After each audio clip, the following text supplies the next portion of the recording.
Sarah Wood stared out the massive viewport of Omega 9, watching distant stars twinkle like scattered diamonds against the infinite black canvas of space. The enormous space station hummed with activity, its corridors bustling with beings from across the galaxy. She had never imagined that at 25, she would find herself representing Earth at the most important diplomatic gathering in known space.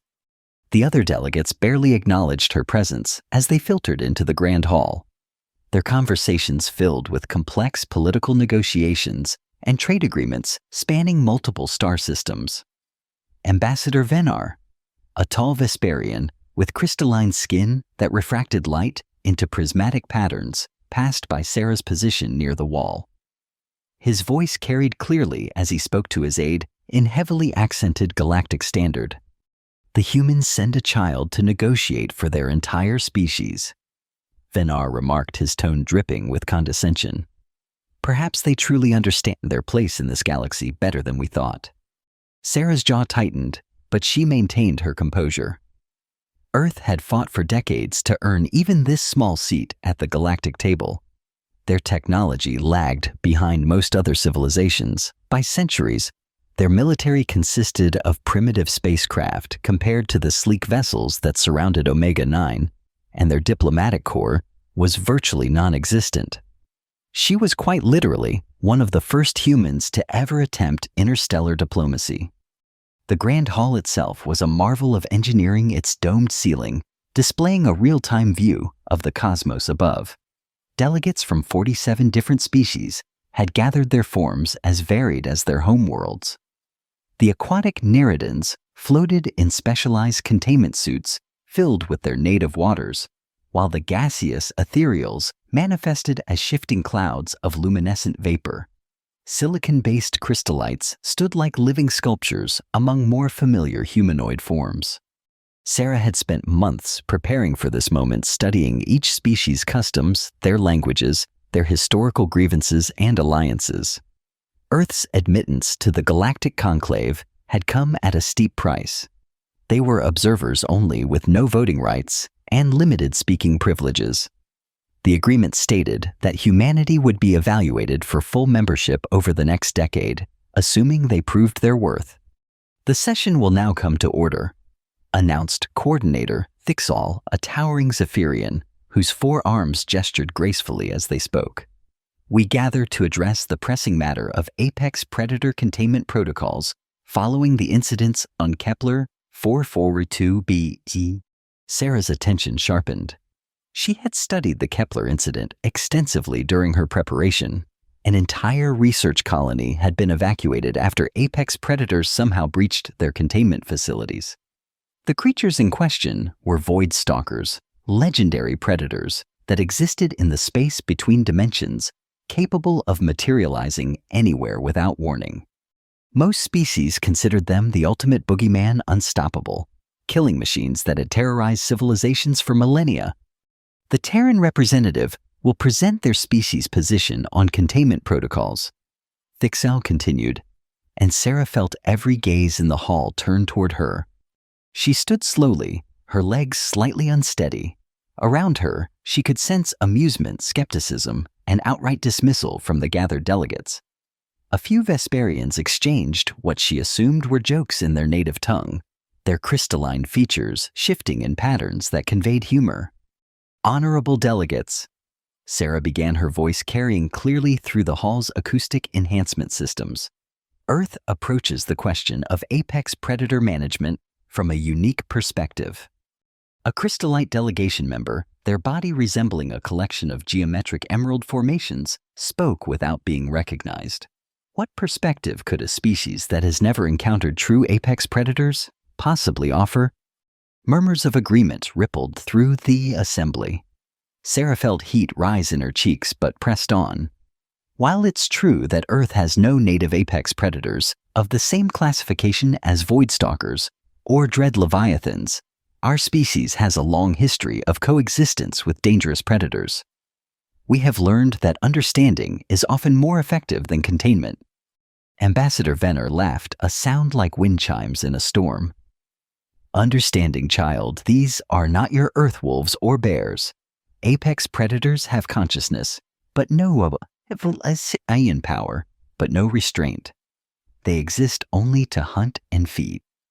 Perhaps, Sarah said carefully, but every species was once considered impossible to understand by someone. Before anyone could respond to her statement, alarms began blaring throughout the station.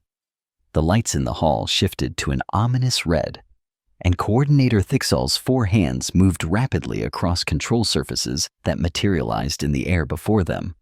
Security breach in subsection 7 came an automated announcement in dozen languages simultaneously. Containment failure detected.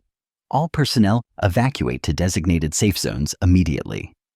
The hall erupted into chaos as delegates began pushing toward the exits.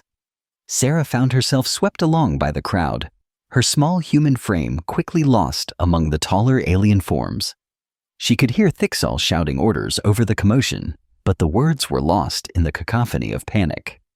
Then the screaming started. Sarah turned back toward the center of the hall, just as something materialized from thin air in a ripple of distorted space. The creature that appeared was unlike anything she had ever seen, even in the extensive xenobiology files she had studied. The Voidstalker stood nearly 4 meters tall. Its body, a constantly shifting mass of shadow and starlight. Where its eyes should have been, 2 points of absolute darkness seemed to devour the light around them. When it moved, reality itself seemed to bend and twist at the edges of its form. A second Voidstalker materialized, then a third.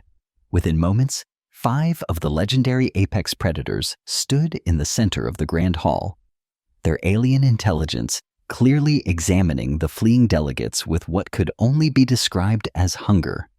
Most of the delegates had reached the exits, but the doorways were sealed as emergency protocols activated. Sarah found herself pressed against the wall near her original position, trapped with perhaps 30 others who hadn't been fast enough to escape.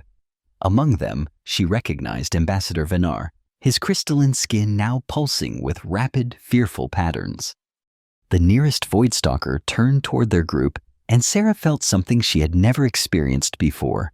It wasn't quite sound, wasn't quite thought, but it pressed against her mind like a whisper in an unknown language. The creature took a step forward, and she watched Venar stumble backward, his usual composure completely shattered. Without fully understanding why, Sarah stepped forward, placing herself between the apex predator and the cowering delegates behind her. The Voidstalker stopped. Its eyeless gaze fixed on her, and the whisper in her mind became clearer, more distinct. It wasn't threatening or aggressive. It was curious. Sarah found herself thinking of her grandmother's old border collie, the way it would tilt its head when trying to understand a new command. "Hello," Sarah said softly, feeling somewhat ridiculous, but unable to think of anything else to say. The Voidstalker's head tilted, mimicking the exact gesture she had just imagined. Behind her, she heard someone gasp, though she couldn't tell who. Sarah took another step forward, and the creature didn't move away. Up close, she could see that its shifting form held patterns, like constellations, rearranging themselves across its surface. They were beautiful in a terrible alien way. "You're lost, aren't you?" Sarah asked, and she somehow knew it was true. The whisper in her mind carried a sense of displacement, of being pulled from one place to another against their will. This isn't where you're supposed to be. The other Voidstalkers had stopped their advance as well. All of their attention now focused on the small human woman standing before their companion. Sarah could feel their alien minds touching the edges of her thoughts, not invasive, but questioning. She closed her eyes, trying to understand what they were trying to communicate. Images flashed through her mind.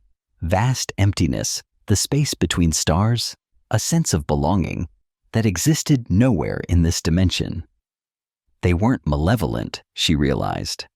They were combined, frightened in their own incomprehensible way, torn from their home in the spaces between reality and thrust into a world that burned their senses. "You want to go home?" Sarah said, opening her eyes to look directly at the nearest Voidstalker. "But you don't know how."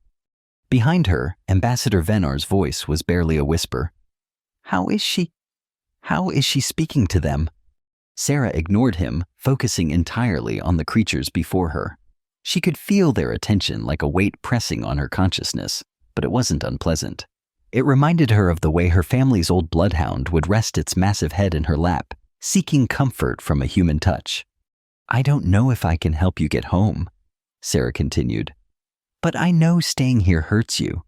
The lights, the sounds, the solidity of this place, it's all wrong for you, isn't it?" One of the other void stalkers moved closer, its form rippling like water. Sarah extended her hand slowly, the way she might approach a nervous animal. She had spent her childhood on her family's farm working with horses and cattle, learning to read their moods and movements. The skills felt absurdly inadequate for this situation, yet somehow relevant. The void stalker's form solidified slightly as it approached, and Sarah felt what might have been the alien equivalent of breath against her palm. The sensation was like touching liquid starlight, cool and electric, but not painful. "There," Sarah murmured, the way she might soothe the frightened horse. "I see you. I know you're scared." The whispers in her mind changed, became more complex. She began to perceive something like language in them. Not words, but concepts and emotions. The void stalkers communicated in a way that bypassed traditional senses, sharing thoughts and feelings directly from mind to mind.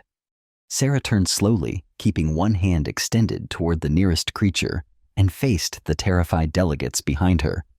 "They're not here to hunt," she announced, surprised by the steadiness of her own voice.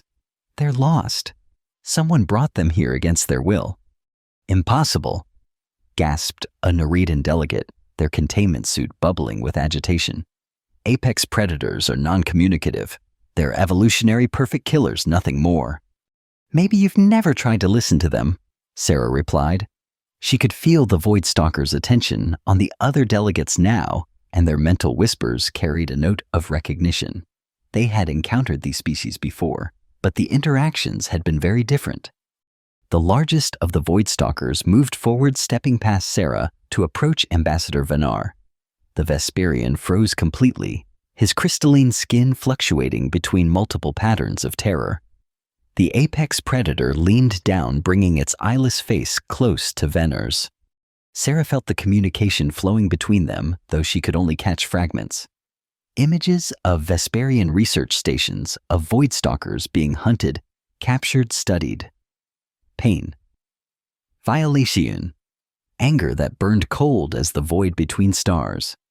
"You've been hunting them," Sarah said, her voice cutting through the silence. "Using them for research.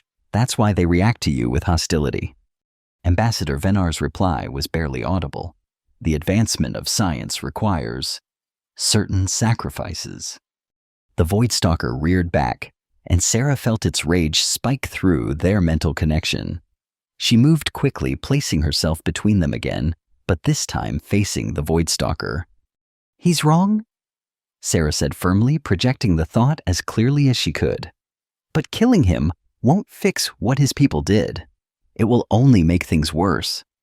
The creature's attention shifted back to her, and Sarah felt its internal struggle.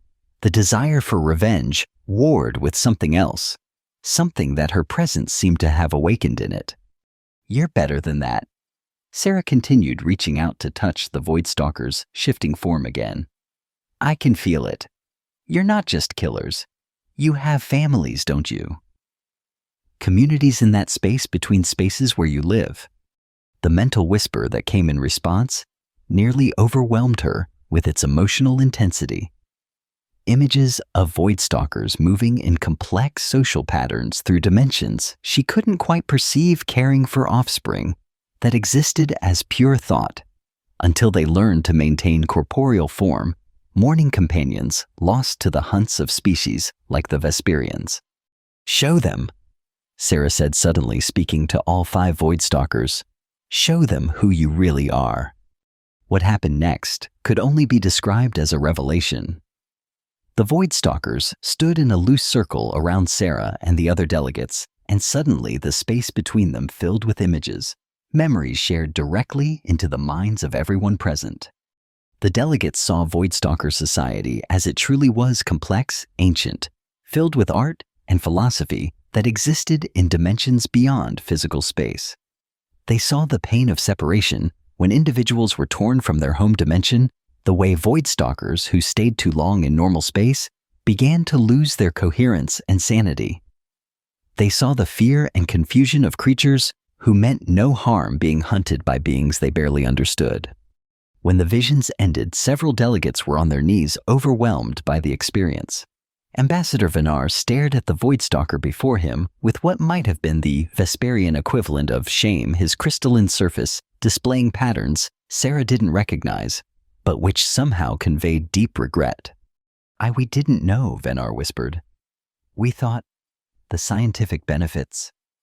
The void stalker's response was wordless, but clear ignorance was no excuse for cruelty. Sarah felt the moment slipping away. The other delegates were processing what they had experienced, but she could sense the void stalker's growing urgency. They needed to return to their home dimension before the extended stay in normal space damaged them permanently. "The emergency protocols?" Sarah said, turning to Coordinator Thicksall, who stood frozen near the sealed entrance. "Can you open a rift to interdimensional space? Send them home." Thicksall's 4 arms moved hesitantly over their controls. "The technology exists, but the power requirements, and the risk of destabilizing the station." "Do it," Sarah said firmly. "They're dying here slowly. Every moment they stay in this dimension hurts them." She felt the void stalker's gratitude wash over her like a wave along with something else. They were impressed not just by her willingness to help, but by her intuitive understanding of their nature. As far as they knew, no other species had ever attempted to truly communicate with them rather than simply capture or avoid them. Thicksall's manipulations of the control systems filled the hall with new sounds, a deep thrumming that seemed to resonate in the bones of everyone present. Reality began to twist in the center of the hall space, folding in ways that hurt to look at directly. The largest void stalker approached Sarah one final time. Its mental voice when it came was clearer than any of the others had been. "Thank you," it said, in concept rather than words. "Your species, different, better, we remember." Sarah felt tears she hadn't realized were falling streak down her cheeks. "Take care of yourselves. And please, remember that not all solid space dwellers are the same." The void stalker's form shimmered, and for just a moment, Sarah thought she could see something like a face in its shifting features. Something that might have been smiling. One by one, the void stalkers stepped through the rift Thicksall had opened, their forms dissolving as they entered their native dimension. The last one paused at the threshold, turning back to look at Sarah and the assembly of delegates. Its final mental whisper reached everyone in the hall. "The small one speaks truth. Listen to her." Then they were gone and the rift collapsed, leaving nothing but the familiar hum of Omega-9's atmosphere recyclers and the ragged breathing of 47 different species trying to process what they had just witnessed. The silence stretched until Ambassador Venar finally spoke, his voice barely above a whisper. "In 300 years of Vesperian space exploration, we never once attempted to communicate with them. We saw them only as resources to be studied, problems to be solved. Most species do." Sarah replied, her own voice shaky with exhaustion. The mental connection with the void stalkers had been more draining than she had realized. "We tend to assume that because something is different, it must be inferior or dangerous." Coordinator Thicksall's 4 arms gestured rapidly as they processed the events. "The implications of this. Our entire approach to apex predator management will need to be reconsidered. The Galactic Conclave will need to establish new protocols, new frameworks for interaction." A crystallite delegate, their geometric form pulsing with slow contemplative patterns, spoke up. "The human demonstrated abilities none of our species possess. How?" Sarah considered the question carefully. "I don't think it's unique to humans exactly. I think it's just that we've never been powerful enough to see apex predators as resources or threats to be eliminated. We've always had to coexist with dangerous creatures on our own world. Maybe that taught us something different. Your grandmother's border collie, Ambassador Venar said suddenly, and Sarah started in surprise. How did you? The Voidstalkers shared more than just their own memories. Venar explained his crystalline features, now displaying patterns of wonder. We saw fragments of your thoughts, too. You approached them the way you would approach any frightened animal. No fear, no aggression, just understanding. Sarah nodded slowly. My grandmother always said that most aggressive animals are just scared. Give them space to not be scared, and they'll show you who they really are. The hall's emergency lighting finally shifted back to normal as the station's security systems confirmed the all clear. Delegates began to move about more freely, but no one seemed eager to leave. The events of the past hour had shifted something fundamental in their understanding of the universe. Dr. Zephys, a Nereidan xenobiologist, whose research had focused on apex predator behavior, approached Sarah with their containment suit, humming softly.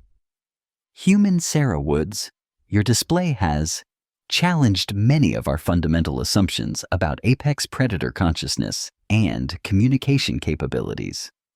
They were always conscious, Sarah replied. You just weren't listening in the right way. And what is the right way? Asked a delegate from the ethereal collective, their gaseous form shimmering with curiosity. Sarah thought about it. Start with the assumption that they're people, just people who are very different from you. Don't start with the assumption that they're monsters to be fought or resources to be exploited. Coordinator Thixol called for order, though their gesture lacked the authority it had held at the beginning of the session. We will need to recess to process these events and their implications for our planned discussions on containment protocols. Actually, Sarah said, standing once again, I'd like to propose something else entirely. The hall fell silent, and Sarah realized that every delegate was listening to her with an attention they hadn't shown when she was merely Earth's observer representative. Instead of containment protocols, what if we established communication protocols? The Voidstalkers aren't the only apex predators in our galaxy. If we can learn to talk to them to understand their needs and perspectives, maybe we can find solutions that don't involve hunting them or caging them. Ambassador Venner's crystalline form displayed patterns of support. The Vesperian delegation would be honored to work with Earth on developing such protocols. We have much to atone for in our treatment of apex predators. One by one, other delegations voiced their support. The Crystallites offered their expertise in multidimensional communication technologies. The Nereidans suggested aquatic apex predator communication trials. Even the ethereal collective, whose gaseous nature made them natural intermediaries between dimensions, pledged their assistance. Sarah felt overwhelmed by the sudden shift in attitude toward Earth and humanity. Hours ago, they had been barely tolerated observers. Now they were being asked to lead a fundamental change in how the galaxy approached some of its most feared inhabitants. There is one more matter to address, Coordinator Thixol announced. In light of recent events, the Galactic Conclave hereby grants Earth full membership status with all accompanying rights and responsibilities. The vote is unanimous. The declaration sent ripples of shock through Sarah's body. Full membership meant Earth would have a voice in galactic affairs, access to advanced technologies, protection under interspecies law. Everything humanity had dreamed of achieving in the next decade had just been granted in a single moment. Additionally, Thixol continued, we formally request that human Sarah Woods accept the position of Apex Predator Communication Specialist for the Galactic Conclave with authority to establish new protocols and lead diplomatic missions to apex predator populations throughout known space. Sarah stared at the coordinator, then at the assembled delegates who were all watching her expectantly. I'm not sure I understand what that means. It means, Ambassador Venar said, his tone warmer than she had ever heard it, that you will teach us what you know about listening to those we have always feared. You will be the bridge between our civilizations and theirs. The weight of the responsibility was enormous. Sarah thought about Earth, about the small farm where she had grown up learning to speak to animals that couldn't speak back, about her grandmother's patient teachings on understanding creatures different from herself.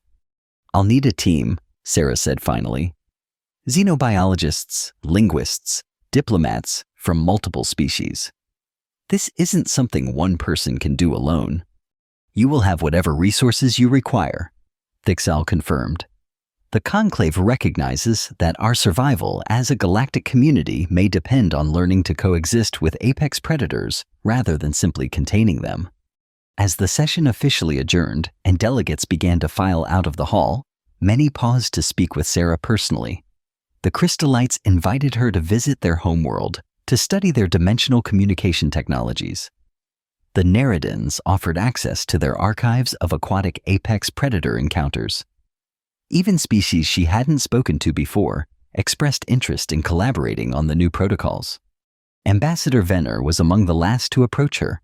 Up close, Sarah could see that his crystalline features were displaying patterns of what she was learning to recognize as respect and gratitude.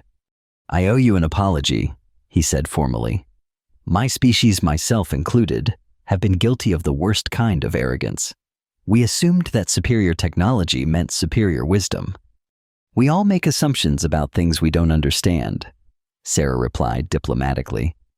"The important thing is that we're willing to change when we learn better." "Indeed."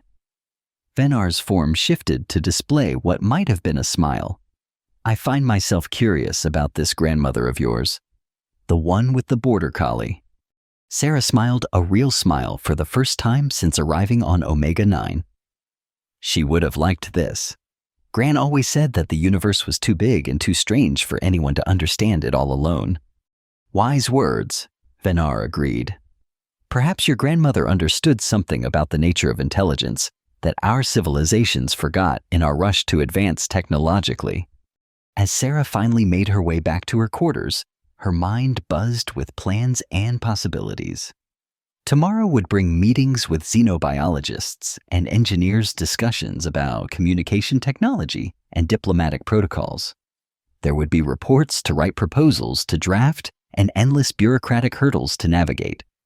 But tonight she stood once again at the viewport in her quarters, looking out at the stars. Somewhere in the spaces between those points of light, the Voidstalkers had returned home. They were safe, and they remembered that at least one species had chosen to listen rather than capture, to understand rather than exploit. Earth's voice would be heard in the Galactic Conclave, not because humanity had conquered anything, but because they had remembered something the galaxy had forgotten: the value of treating everyone, even apex predators, as people deserving of understanding and respect. Sarah pressed her palm against the cool viewport and whispered a thank you to her grandmother, whose simple wisdom about frightened animals had somehow opened a door to peace between species separated by millions of years of evolution. The stars twinkled back at her, and somewhere in her mind, she thought she could still feel the whisper of alien voices saying thank you in a language made of starlight and shadow. In the days that followed, word of the incident spread throughout the galaxy.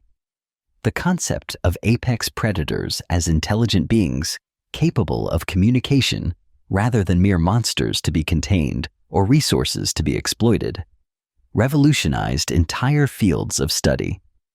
Research stations that had devoted themselves to capturing and studying apex predators suddenly found their work questioned and their methods deemed unethical. Sarah found herself at the center of a storm of activity. Scientists, diplomats, and philosophers from dozens of species requested audiences with her, eager to understand how humanity had achieved what no other species had managed. The answer disappointed many of them in its simplicity. "We listened," Sarah explained to a gathering of the galaxy's foremost xenobiologists. "We approached them without preconceptions about what they were or what they wanted. We treated them as beings with their own agency and intelligence, rather than problems to be solved." Dr. Vecthos, a renowned crystallite researcher, admitted with visible embarrassment that his species had spent 2 centuries studying captured apex predators, without ever considering that the subjects might be attempting to communicate. "We measured their brain patterns, analyzed their dimensional shifting abilities, cataloged their hunting behaviors. but we never thought to ask them what they wanted. The Vesperian research initiatives were completely restructured under Ambassador Venar's direction. Rather than capture facilities, they established communication centers staffed with specialists trained in Sarah's methods. The first successful Vesperian Voidstalker dialogue took place 3 months after the Omega-9 incident, resulting in the voluntary relocation of a Voidstalker pack that had been inadvertently trapped in normal space for decades. Sarah spent her time traveling between worlds, establishing communication protocols with different apex predator species. Each encounter was unique, requiring different approaches and techniques. The dread leviathans of the Andromeda Rim communicated through gravitational waves requiring massive sensor arrays just to detect their thoughts. The shadow wraiths of the Veil Nebula shared memories through direct energy transfer, an experience that left human participants with synesthetic episodes for days afterward. But perhaps the most significant change was in how species viewed each other. If apex predators, the ultimate other in galactic society, could be understood and communicated with, what did that say about the possibility of understanding any form of intelligence? Earth became a center for diplomatic and xenological studies, with representatives from across the galaxy coming to study human approaches to interspecies communication. The University of Nebraska's Agricultural Extension Program found itself hosting crystallite researchers interested in human-animal husbandry techniques. Sarah's grandmother's old farm became something of a pilgrimage site for alien diplomats seeking to understand the roots of humanity's empathetic approach to cross-species relations. 1 year after the Omega-9 incident, Sarah stood once again in the Grand Hall of the space station. But this time she wasn't alone. Representatives of 6 different apex predator species were present, participating directly in galactic conclave proceedings. The Voidstalker delegation consisted of 3 individuals who had volunteered to remain in normal space for extended periods to facilitate communication. Their forms now stabilized through a combination of technology and willpower. The motion to establish the Apex Predator Rights and Protection Act passes unanimously. Coordinator Thixol announced their forearms moving in gestures of celebration. All apex predator species are hereby recognized as sovereign entities with full diplomatic rights within the galactic conclave. Sarah felt the mental whisper of gratitude from the Voidstalker delegation, their alien thoughts now as familiar to her as her own.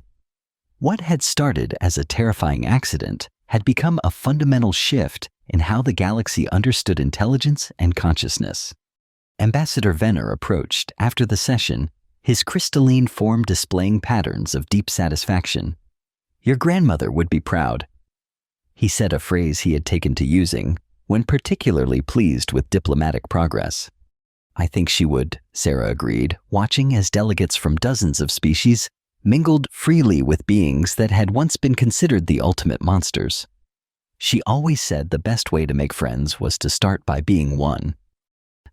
As Sarah watched a young Neridan diplomat attempting to learn the gravitational wave language of a dread leviathan, she realized that the galaxy had become something her grandmother could never have imagined, a place where being different was no longer synonymous with being dangerous, where understanding was valued more than control, and where the simple act of listening had opened doors to possibilities that would reshape civilization for generations to come. The Voidstalkers had been right when they said her species was different. Humanity hadn't earned their place in the galaxy through superior technology or military might. They had earned it by remembering that everyone, no matter how alien or frightening they might seem, deserved to be heard.